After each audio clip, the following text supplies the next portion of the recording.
So this is what we called selection and training. It's not what it's called, but that is what DoD signed off on us calling it. That's what we'll call it. Yeah. If you're in jail, it doesn't help me at all. No. So... My wife would kill you. Yeah. And she actually would. She actually would. The war in the flesh overseas in Afghanistan, Iraq, and Africa is a cakewalk compared to the spiritual war. Something that we started, something that we blew up. That's our responsibility. Savage is too nice a word. What do you say? Oh, he was having a rough day? The churches aren't talking about this stuff because that is what we think a man is. They're setting you up for failure. They're sending you out on the battlefield with no weapon. For you know that when your faith is tested, your endurance has a chance to grow.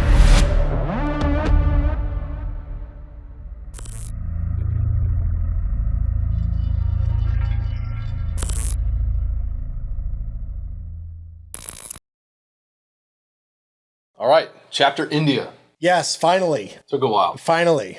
So where we kind of left off, where we left off, you're at SEAL Team 2, you're deployed to Iraq. Mm-hmm. You get word that you're accepted to try out, right? For the selection process soon. A couple weeks out. Yep. So it was about 3 weeks, okay, I believe. But you're in Iraq. You now have to prepare yourself mentally and physically for one of the most exclusive the hardest in the world. Way harder than buds. And the thing was, I was supposed to go, and then they told me I wasn't going to go. I was waiting 6 months. I was going to go. So you're eating donuts. I was lifting weights and not running, I'll tell you that much. And just trying to put on size as normal for some weird reason. But yeah, and then it changed again. Like, okay, no, you are going to the next class, which was about 3 weeks. And I was like, zoinks, I need to start running. Right. So how does that work? I mean, you're at the time, you're probably, 225? I was about 225. Big boy. Yep. Not exactly a distance athlete at that point. Not even close. Is it just mindset? I mean, you can't build real endurance in 2 or 3 weeks. Right. I mean, it really comes down to this. How bad do you want it? Right? Yeah. Like you want this, you're seeking this, and it's right in front of you. So you have got to tell yourself, there are no excuses. I think we can see that in just about every area, no matter what job. It's like, well, I'll just, I'll give myself this justification or allow myself cut some slack. And that's not how it works. No, okay, I need to start running. All I know is I had to, I think it was not 3 miles. Was it 2 miles? I can't remember how long it was. I wasn't there. It was 2 or 3 miles. I had to do, I think it was 3 miles. Okay. I had to run 3 miles in a specific time. I don't remember the time, but I was yeah, that makes sense with the timing in the book because it's 21:30 or something like that. Yeah, so it was 3 miles, and I was like, okay, I just got to do this. So I asked some of the guys that were good at running. I'm like, hey, what do you guys do? I got that, and I started going out there. And really what it came down to when I had to do it for the test was like, all right, here's the deal. We're just going to make it happen. Right. Yeah, So if I collapse, caveman rocks, let's go. Yeah, if I collapse at the end, but I made it. It doesn't matter. Good enough. Yeah. So S&T as a whole, how long is this? 6 months. 6 months. Yep. Okay. So it's as long as Bud's. Yes. Okay. Who goes through it? Do officers go through it? I know that some of the stuff has changed over the years. Yeah. When I went through, officers went through. The only difference, I believe, if my memory serves me correct, was towards the end, the officers would get kind of plucked out from the training, and they did a specific training for officers, kind of how they formed into our Tier 1 unit. So I believe that's what happened. Okay. And the EOD guys were with you, right? They went through it? Yeah, and those guys get pulled out to go do specific things for the job. We actually were just kind of touching on it. They would go do certain things, but for the majority of training, they're with us. So the core elements of it, certainly the weed out stuff, everybody's together. Everyone's together. But not the Air Force guys and the dog guys and all that, right? So, dog guys for the most part, a lot of them, because a lot of guys are operators, like, I want to go do dogs. Okay. So, not all of them, because it kind of changed when, we were on 2 fronts deploying, boom, boom, boom, boom. They needed some dogs. But, they would go to, I think they started like an 8-week specific course for, we would call them augments, or people that are attached to us, and gave them good training on that stuff. But for the most part, you had to go through it all. And I want to say that our class, the EOD, that was the last one. The EOD actually went through with the SEALs. Okay, so now it's a different. It could be changed now. It's I believe it stopped after our class. I believe. Okay. So it starts out with a physical fitness test. That's right? Day one. So before you even get there, you've got to go. You get on your dress whites, and you got to get all pretty, and you go in front of a board. You've got it's very intimidating because you're just even going to that command. And going in there, physically, you need the badges. You got to be escorted and all these things, and you're a little nervous. The pucker factor is at a 10, and you go in front of all these guys, these seasoned operators, and they're asking you questions. Why do you want to be here? Do you think you're good enough? And just kind of feeling you out. So you do that first, and then once you get accepted, and they see all your packages, your deployments, any issues with discipline or anything like that, all that stuff, they look at all of it, and then you finally get accepted, and day one is the physical fitness test, and they are on you they are checking push-ups, so everything, and that is the first one. And there's guys that got there and they didn't make it. Hey, it's big boy rules, right? It is. We're here to do serious Once stuff. you get through the training piece, it is big boy rules. Yeah. How many folks you think showed up versus how many folks started training? Ballpark. Man, I have no idea. I would say we lost. I'd say it's. Man, I don't remember. It just goes to show where my brain was. I was focused on just not getting been blown up canned. Since then. A lot of TBIs. Yeah. A lot. I would say it's probably around the same as Bud's, maybe a little bit more, because you've got guys that have been in the teams. Everyone there did at least 2 deployments, and by that time, it was usually combat deployments. So you know what you're doing. You're squared away. What year are we talking? It was 2006, I believe. Okay. It was 05 or 06. So right I want to say 06. Of all the wars. Yes. Yeah. So both my deployments at Team 2 were to Iraq and Afghanistan. Both of them were. Right. So then, and you come over, and these guys, you hear the stories, it was a little bit different than Team 2. There wasn't, I think we had one engagement I did personally, totally different story. It's night after night. These are the guys who are watching, checking your push-ups and the board. They've been there, done that. These are the guys who are they've been there, done that. And they've been there, done that. A lot of respect. It's a lot different than, I think we mentioned that some of the BUDS instructors are, not all of them, get in trouble, so they tuck them away there as a disciplinary action, because everyone usually wants to deploy. There are some that got through the cracks and never deployed. Right. But that's usually the case where, the training section over at our Tier 1 unit, a little bit different. They've got experience. They're pros. They watch who's coming through those doors. Yeah, and you can, reading the chapter, you can tell how much you respected those guys. 100%, man. They were great guys. I was like, wow. They were cool. They were very firm, and they were very fair, and I was like, wow, that's a awesome leadership. These are the rules. Yeah, that's it. Yeah. And they were cool. They weren't like punks. They were very humble from what I could tell. And they were just good people. They wanted, okay, if I'm going to combat if I'm going knowing that I'm going overseas into war with somebody, right, who do I want with me? Just picking the best guys. Yeah, I want good dudes. Yeah, so they're not trying to make you quit. They're just trying to make sure people meet the standard. They're pushing you. Yeah. They're testing you. Yeah. As they should. Yeah. Right? Yeah. Because those same guys, you're going to be on a team with them sooner or later, probably. Yep. And they would come back and they'd be on your team. Yeah. It was very awkward for a couple minutes. Like, hey, we're not that different relationship. Instructor-student relationship's gone. We're now teammates. Let's do this. And it probably adds the respect factor you have for those guys. Those are the varsity players, right? Mm-hmm. That probably adds some pressure. They're watching you. Not only some random person watching you do CQB, for example, but here's this guy I really, really respect and I want to impress. And I'd love to get a wink or an attaboy from this guy. That's got to add some pressure. 100%. Yeah. Because you want to perform. There is that hey, am I good enough? The pride's coming in. Am I doing this right? Am I good to go? Or am I that liability? Because nobody gets there without wanting to be the best. Everyone wants to be the best. Right? You got a bunch of dudes that want to be the best, just trying to. You take the pool of people who A, joined the military, B, volunteered for buds, C, made it through buds, went through deployments. Now they're trying out for this. I mean, you're in a very narrow It's class. just getting, narrow and narrow. And even among those guys, not everybody's making it. Nope. And even guys that once you get there, they're still weeding out people. Right. Because now you've got a whole other aspect is now you're going to combat. Okay, so how are you under fire? Some people freeze. Some people fail to take shots. We'll jump a little out of order. When you and I were doing some of the carry guard stuff and I was interviewing you, you talked about that, of guys who made it all the way to the Tier 1 unit and on ops weren't engaging people. Engaging. Yep. And they kind of had to go, right? They weren't. Yeah. Like, yeah. how did you put that? Not. It's a very weird.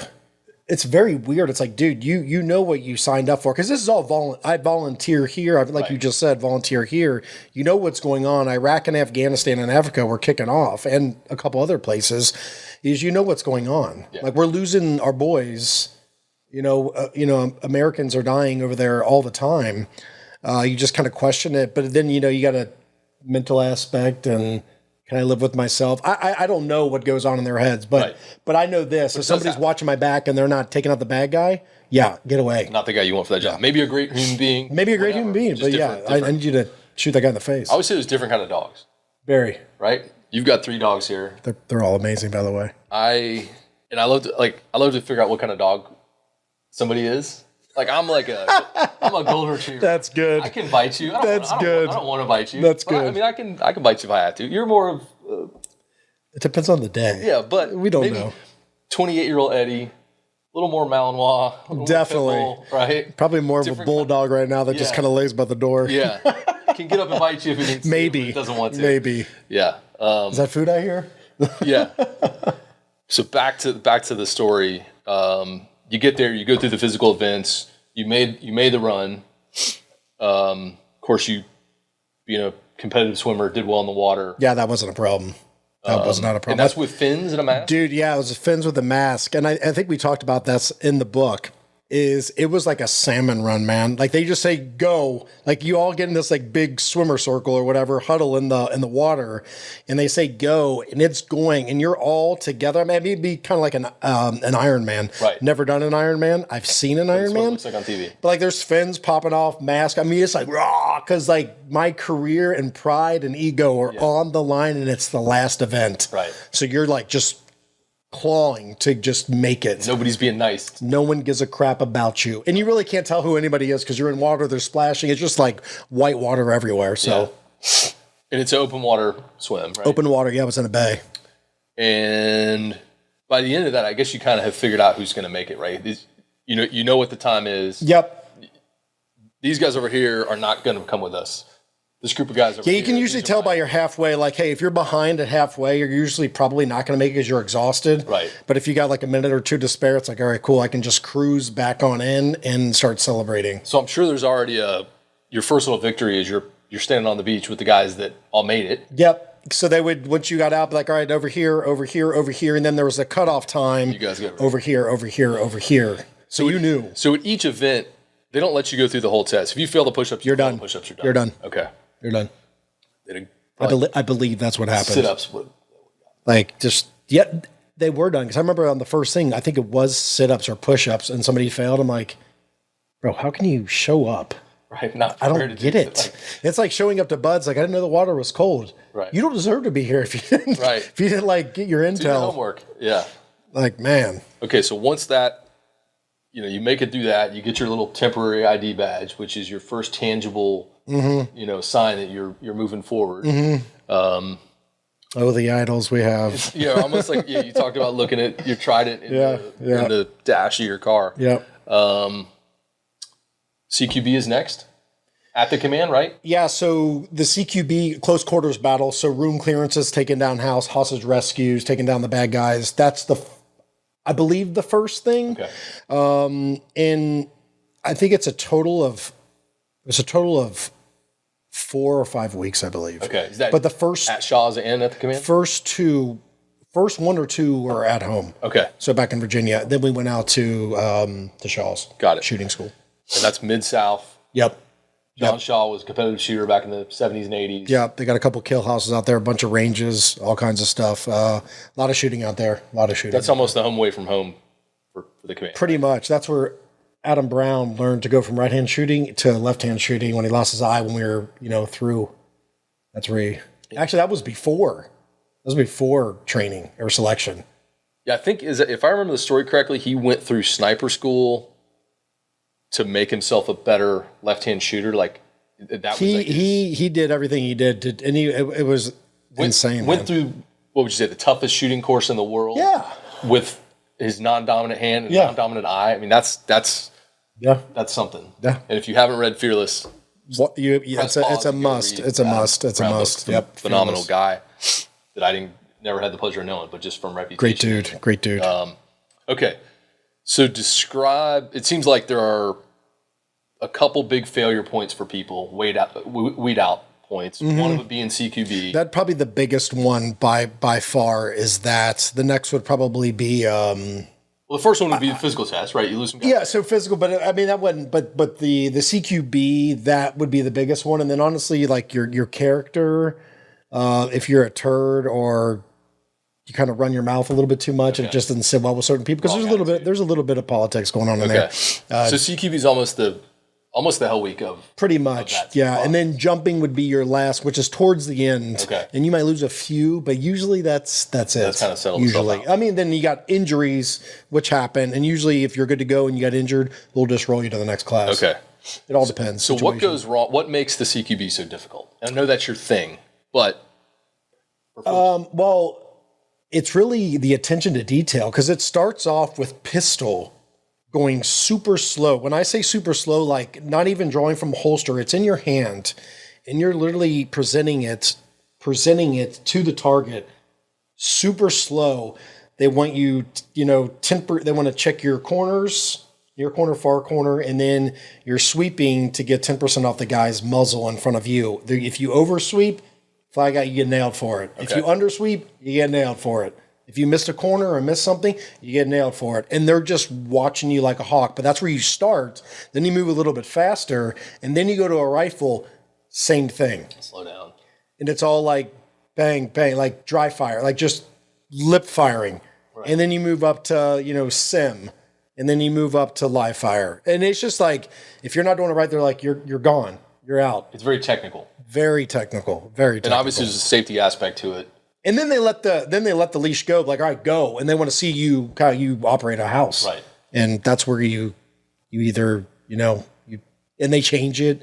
We got, a T hallway with the multiple rooms, because you can move the rooms over at the houses. You can change them up. Corner fed, all those things, 2 rooms deep, whatever it is, as you go through that stuff. And that it especially because before you even start the day, you're doing like a 7-mile run. Yeah, let's talk about that. To smoke you. Right. So you're already like jacked, right? So usually you get up, I can't remember when, maybe like 5 or 6, and you're ready to go. You're ready to run at like 6 or 7. Okay. And you go do push-ups, sit-ups, or like, I think CrossFit was coming out at that time. And then we're going a long run, and it's in like the middle of Mississippi. Right. And I mean, it's like flat, and it's like, is there like a turnaround point? Because it's like Forrest Gump on the road, like it's just going. And then you're smoked. So you're trying to get like an ice bath real quick, scarf down some food, and then you got like maybe a half hour to be where they want you for classroom to the kill house. Like it would break the class up. One would be in the kill houses and one would be on the range shooting, and you would like kind of swab after lunch. So you would do that, and then they're on you. They're just watching you. And if you mess up, they're sending you to like a ladder climb. We'd have our caving ladders on this big tree. You would, with all your gear, got all your body armor on, climb up the tree, come back down, do some push-ups, come back on the stack. You mess up again, you do it again. You mess up again, you do it again. Okay, now you need to go sit out. Whatever it is. So you're digging the hole. The hole gets deeper and deeper, and you're exhausted. And it's not cold. In the middle of summer in Mississippi. You know what I'm talking about. It's not, and then you're wearing that all day. You're spent, man. Yeah. You're spent. The guys that they might make a minor mistake, they punish for it. Now they're exhausted, they're embarrassed, they're probably mentally like, oh my gosh, I'm screwing up. And then I wouldn't even say it would be punished. I would say it's a disciplinary action. Okay. You know what I mean? There's a consequence. Yeah. It wasn't like, aha. It was like, hey, you know the deal. Because you know the deal. It's told before you do it. Right. We all know what we are to expect if we mess up. And we all mess up. And you talked about guys making the same mistake over and over and over. The same mistake over. The same thing. Nothing changed. Right. Literally like counsel. Like you do the first do that thing. again. Hey, we can't do this anymore. Go run to the tree and do whatever. And then come back. They do it again. Go run to the tree. Do whatever. Come back. They do it again. Pull it off the line. You're gone. And a lot of times you're packing your bags and you're going back home. Were you ever close? Were you ever going down that road? No. I think the biggest thing for me in CQB is when I was a team 2, we did it and I was actually told to slow down. And it's like, that makes no sense. But I mean, I was a new guy. So right. they knew what they were talking about. But I never had any disciplinary actions or like, hey, I mean, did I mess up? Of course I did. Right. Of course I messed up. Like, didn't take a certain shot or whatever it is, or missed a shot. Yeah. Because that's another thing. You start, you're leveling up, and then after the first week of dry fire, or you move to sim or whatever, and then you move to live fire. Now it's all about shot placement on top of everything else. Right. Did you shoot a hostage? Did you shoot a bad guy? Where did you shoot the bad guy? Like all these things. Another level of difficulty. Level. And it just keeps adding. Yeah. Yep. I'm having difficulty speaking. So you'd be gone right now. Right. Done. Now, while that's going on, professionally, you're doing great, right? You're the guy they're having to tell to slow down. Personally, not so good. Not so good. And I was so laser focused on the job that and this is on me, I wasn't paying attention to my home life whatsoever. I guess I just talked with my wife at the time, Leah, that like, hey, this is the path. Are we good with this? And everyone was on board because obviously you get more money. It was what I wanted to do. The deployments were shorter, which was great for family because 6 months is a long time. These were shorter deployments. At the time it was 3 months. So I'm like, but obviously you go more. And it's financially significantly better. 100%. Right? Yeah, it's way better. And you just get more time. If you're not out working, there's no conventional crap like you got to stay here until 4:00 because that's just what we do. It was like you said, big boy rules, but it was falling apart, man. And I was so glazed over because I was so focused on Eddie that I wasn't paying attention to my family, and that was a big no on my part. Yeah, and maybe by necessity, right? It would be hard to be under those circumstances. At least temporarily, you had to be selfish if this was going to happen. Yeah, you do, but. I go back to other guys like Adam Brown, for example. Like he, from what I understand, well, he had to do way better than I did. I'll tell you that. I just didn't do a good thing, dude. Yeah. It was all about me. And then on the weekends, it was kind of like, all right, I need to rest. It's always about, I need this. Yeah. So I messed up big time. And in the middle of that, in this chapter is when there was like a SERE reunion and you were actually in town. You weren't deployed. Yes. I think it's in July. There's June or July. There's a SEAL reunion every year at the beach. And it was the first time I was in town to go to one. I was like, dude, let's totally go. So I went with a good buddy that I was at Green Team with, a good friend Garrett, actually. And we went with our wives, and we got there early to drink, of course. And it just got kind of upset that I wasn't, paying attention to her or whatever. I was kind of more engaged in the training and talking about whatever the heck I was talking about. Being with the guys. Yeah, exactly. So she got upset, took off, and I was wasn't going to stop drinking. So I stayed, there at that restaurant or bar, wherever we were. And then I get a call, I think from the babysitter saying, hey, I got a text or a call. I don't even know if we were texting back then or whatever. Okay. So I got a call that, yeah, crap. Yeah. I'll just write you a letter. I can't talk now. But saying that, she said that, hey, take care of the kids, and it scared her, whatever this call was. So she called me and told me. I was like, oh my gosh. So I called her phone and she's like, you're never going to find me.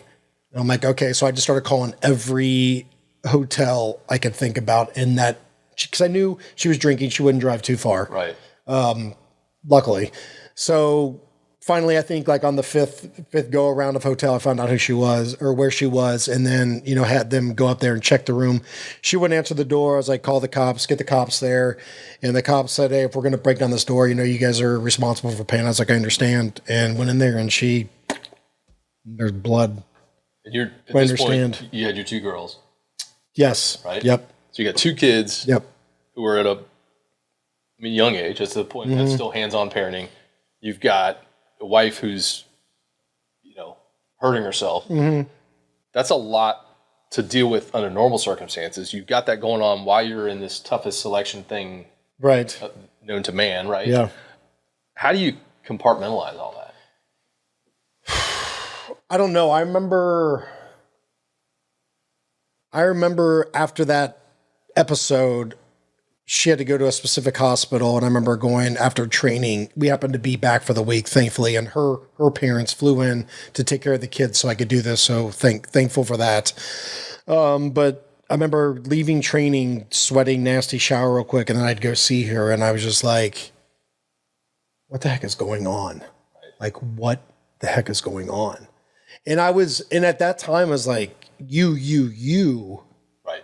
And I'm not going to sit here and take all the blame for all of it, but I know that I did. A role. I played a huge role. Yeah. Huge role. You weren't helping. I was definitely not helping. So it's just like one of those like pinch me if I'm awake kind of things. Yeah. Like I'm like, man, what the heck? Well, and I've noticed guys with your background are extremely good at that, of compartmentalizing things. Yes, we And are. I wonder at this point in your life now, It's a blessing and a curse. it's going to be a curse, right? Yeah. Because you can cut people out. You can, yeah.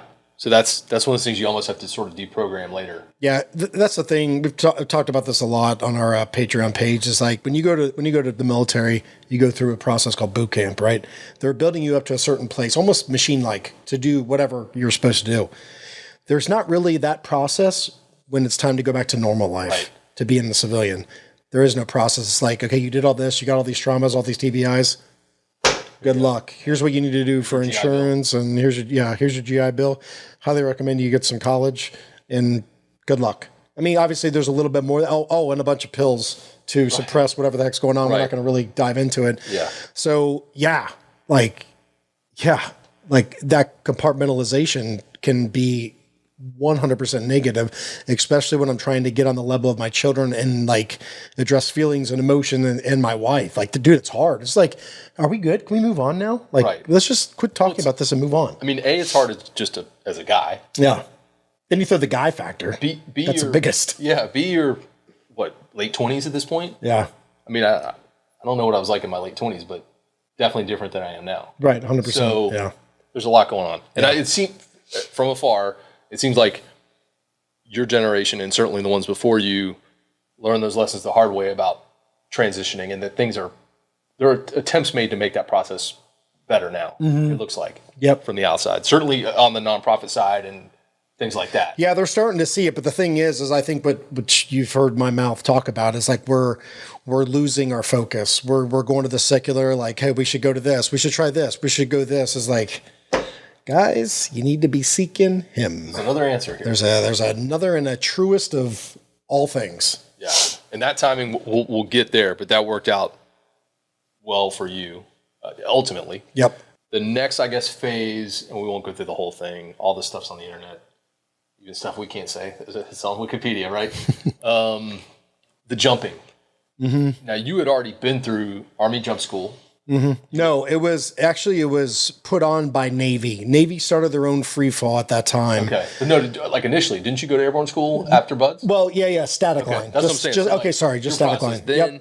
Then you went through, I guess, sort of the white side freefall jumping course. Yep. So you had to do this again as if you'd never done it. Yeah, so the only time recognized was the Army's, which is out in Yuma. And I didn't go through that. So as you were going through our Tier 1 selection, they only recognized that one school that the Army put on. They didn't recognize the couple weeks, I think it was a 3 weeks jump school, freefall school that the Navy just started up. Okay. So when we started the jumping process, the first week was like basic stuff for guys that have never done freefall. Okay. And the guys that did this other freefall put on by the Navy. Okay. So the first week was a cakewalk. It was awesome. I was like, these guys are doing like combat. I'm like, this is awesome, dude. Like, rest this body. Like, it was perfect. Yeah. It was awesome, man. Then you get stressed. Dude, I got chills just you bringing it up. That was a miserable time. I couldn't help as I'm reading this, thinking back to the Mic Drop podcast when I first heard the rest of the story of your life that I didn't know, and we decided to do this book. Just that misery of, what's more miserable than having strep throat? Right? Jumping out of a plane with strep throat. So there again, mindset, right? It's almost like being a parent. You can't, sorry kids, I'm not today. I'm not going to take care of you. Sorry. Yeah. So pretty miserable. It was another run. I have to do this run scenario. Yeah. And it was like, they came up and I was in my bed, like they were leaving me alone, but I guess, I don't know what happened to someone's schedule, weather moved in, or was going to move in the day after. But I was told that I wasn't going to have to jump because I did all the things that I needed to do. I was good to go. They're like, hey, we need you to go do this jump. And you had to land a specific way, do all the right things. And I was like, dude, I'm like at 102, 103 temperature right now. Like I'm just like taking down whatever I can. And I was like, all right. So the doc came up and I was like, hey man, give me things to just make me do something. Yeah. And he gave me whatever he gave me. And I was feeling like crap. I remember going down there and we have these big benches. They're like wider because you got your parachute on. Guys are putting on the parachute, making sure everything's good. I'm getting all my checks. My 2 checks before I went on the bus to go to the to drive to the plane. And I'm like, I just don't care about anything. Like I feel like crap. I'm like, all right, got to do this and whatever it is. And then jump out. I think I was the only one on the plane. Like they put it back to the very end. Like I think I want to say like I was the only one with like an instructor or something like that. Like there wasn't a lot of people on there and they just jumped out and that was it. And did what I needed to do, dropped my stuff and they're like, hey, you're good. And they took care of my chute. I left my chute right there in the DZ, and I went right up to my rack and passed out. So it sounds like they took good care of you. Like everybody wanted. Yeah, it wasn't like, oh, we don't care. Like no, it wasn't like that. It's just like I can't remember if it was. I feel like it was weather or they were trying to do this. They can't do this until they move. Everyone had to be. You had to do it to this point. I had to do it. Yeah. So. And at least it was another, good test or like go tell yourself like, hey, you can do this when we all try to make these excuses. Yeah. Like, so when I say there's no excuses, there ain't no excuses, you can back it up. You've done hard things before. We'll skip over some stuff, but SERE is the last part, right? Yeah. And so you've been through the regular SERE before. This is my first SERE. Oh, you had never? I've never did the first one. No. But a lot of guys go first, right? They go. Some guys do the level 1. This is a level 2. So this is level 1's more of like was kind of formed like World War II, Vietnam era, heroes. Like that kind of stuff. Yeah. Now it's more like terrorists, terrorists have you, not a conventional force like China. Okay. And not fun. The first, so they take you out to a big meal, kind of tell you what's going on, and you just gorge yourself with this awesome meal, desserts, all these great things, and then you're walking out to the van, and they just put sandbags over your head. So you get snatched. Basically. You get snatched, to give you that experience, throw you in a van, and they take you to wherever they take you, and they put you in a little box. And your stomach's full. And there's only thing in that box is a coffee can for you to go to the restroom, pee, whatever it is. But you're in a box. And I would say, if I'm looking at this table, it might be this length, but maybe just a little bit wider. Okay. Like you couldn't lay down in it and you couldn't stand up in it. I know, that's what I do know. And at the time you're jacked. So yeah, it was definitely bigger. So you're even more cramped maybe than average. Yeah. And I'm not very good in tight spaces. So when I got there, I was like pushing on the walls. I'm like, okay, I could break this if I needed to. Like for mental. But I'm like, all right, we're good. So yeah, that was. And then Adam had to use. So Adam Brown, he was next. I didn't know this, but he was next to me. And I'd say within the first hour from our meal, he had to go number 2. And he went to the bathroom in his coffee can and I think he missed a little bit. And there was seepage. I know he missed. And it's coming under the plywood wall where we shared where we were. And it like, I guess, stayed there because from what he told me is he had to stay on the other side because he spilled the can. And I remember that's where my head was. I'm like, man, it's just like foul in here. Terrible. And that's why. It was like my flight here. It was right bad. This dude was crop dusting so hard. It was like Maverick doing flybys. Come on, bro. Come on. Sometimes you just really can't help yourself, though. So, I mean, it's bad enough. Like, okay, you lock me in a small box. I'm not liking it, right? Right. My brother used to do that to me as a kid. He'd lock me in tight spaces. And he said he was actually preparing me for, in case I was ever a POW, because every 6-year-old kid should have that training, right? And, but to add in your friend's number 2, right? That's next level. Yeah. How long are you in there? I think it was about 30 hours. And in that 30 hours, like they keep you in there for quite a while and they'll take you out. They'll interrogate you into a specific room with a couple dudes and you have to like hold your pants. You can't lift your hands to deflect or strike anyone. Okay. And they can like slap you, shove you, say whatever they want to say to you just to tick you off, which is probably the worst part of it all. And then they interview, but they're filming everything of what's going on. And they take you to certain rooms that are very cold. They take you to certain rooms that are very hot. Okay. They make you hold your hands up. They make you do things that are just annoying. You're exhausted. They make you like look up until your neck feels like it's about to pop. Like they just do these weird things. And then afterwards, you kind of get to chill. I think you get to go to your hotel. Okay. And then the next day you come in and you review kind of what happened. Okay. This is the learning part. This is the learning part. So they kind of do it reverse order. Okay. Right? Does anybody get waterboarded? I don't think so. I don't think so. I didn't. I don't think that was there. I think that was too harsh. Right? Probably. The lawyers had already gotten at that time. Yeah.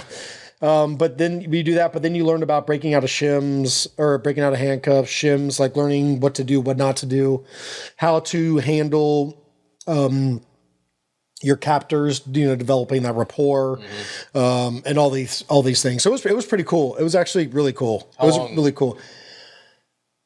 I think it was a week. Okay. I think it was a week. So like the last 3 days, or I think, and then the last event is they drop you off in the middle of nowhere. You have no money, no cards, or no identification, and they want you to get back to a certain rally point.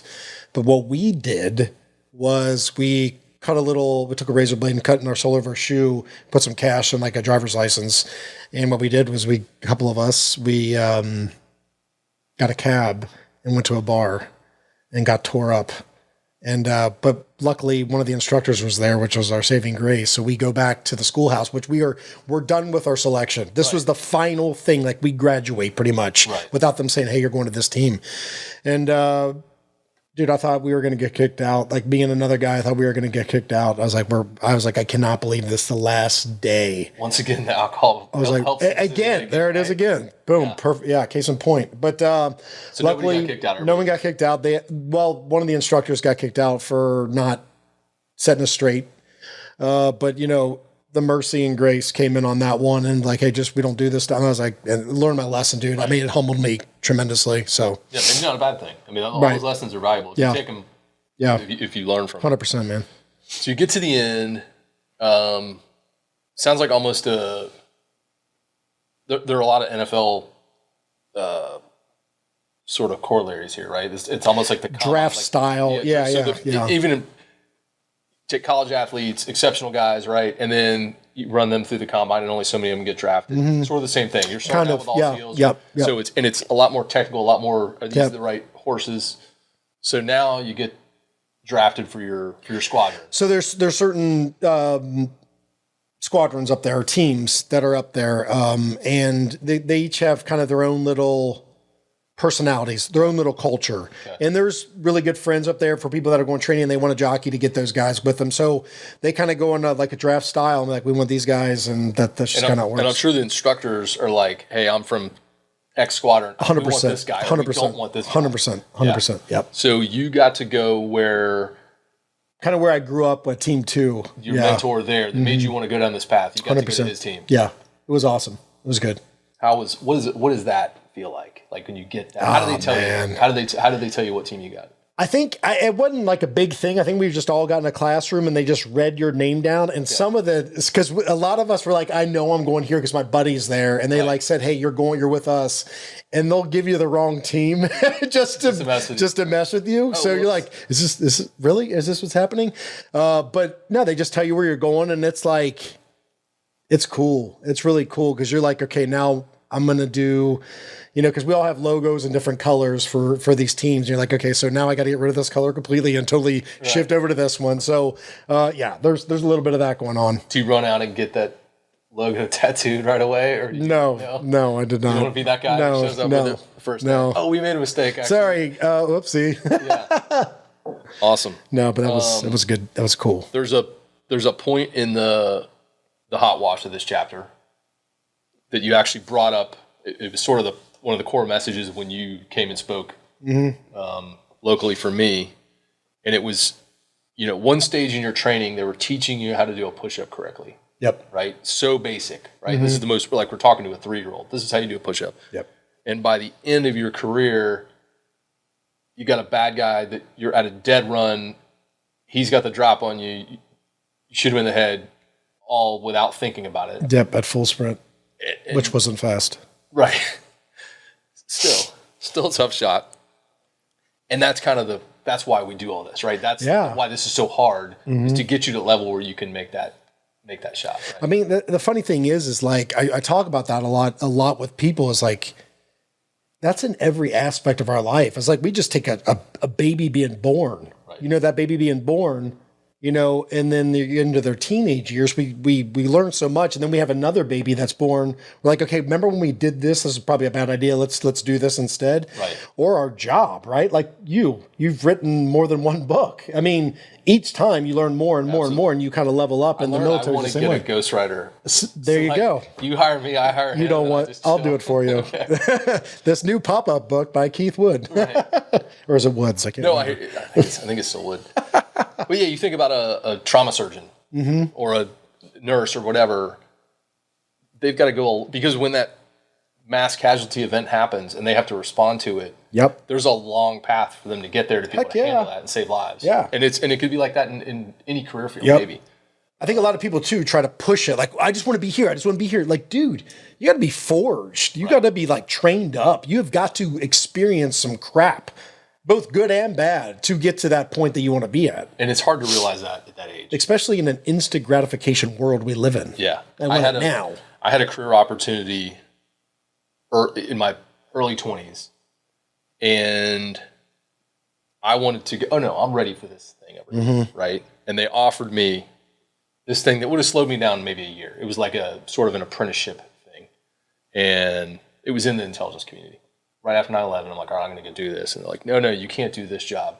You're going to do this thing where you kind of work around the different, you spend 6 or 8 months, whatever, going around working in the different departments, and then you can start your training. And I was like, no, I don't want to do that. I don't want to do this. And it ended up, I didn't get the job because of that. And I look back now, I was like 23, 24 years old. Like, I had the world all figured out then. I call the shots now. I was such in a rush, Yeah, so I think that's human nature. That's kind of the world that we live in right now, is like a rush to boom, boom, boom, boom. Yeah. Like, dude, to like slow down and take in the journey. Well, and one thing that I think the military may do better than the civilian world is create, that expectation. You have to do X, Y, and Z before you can get to that level, right? Like you have to have X deployments, or maybe you have to have a certain rank. We don't really do that in the civilian world. No. There's certain things that I really do think the military does better in terms of even like career, the evaluation processes. There are jobs people have, they can go years. Nobody ever tells them if they're doing it well.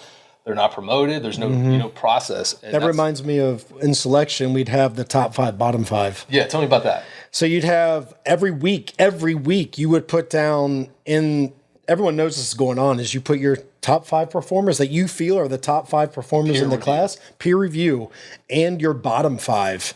And if a lot of those are lining up on the bottom, they get to talk to. And if you keep showing up on the bottom 5 over and over, that means the people that are working with you, that are going to combat, they don't want you.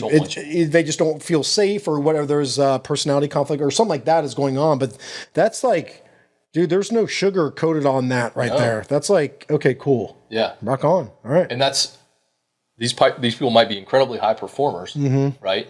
But if they're not going to fit in on the team, you don't want them there. Yep. Yeah. Yeah. If you're feeling sketchy around someone, it's like, that's not a good thing, because like, this is, again, we're back in hometown USA. Right. We're about to go over to bad guys, because the war's already popping off. Right. So. Awesome. Well, anything else on this chapter? I think that's it, man. I think that was a good one. We'll come back and we'll get you started on your dream job. I love it. You got it. Boom. Thanks. See you guys.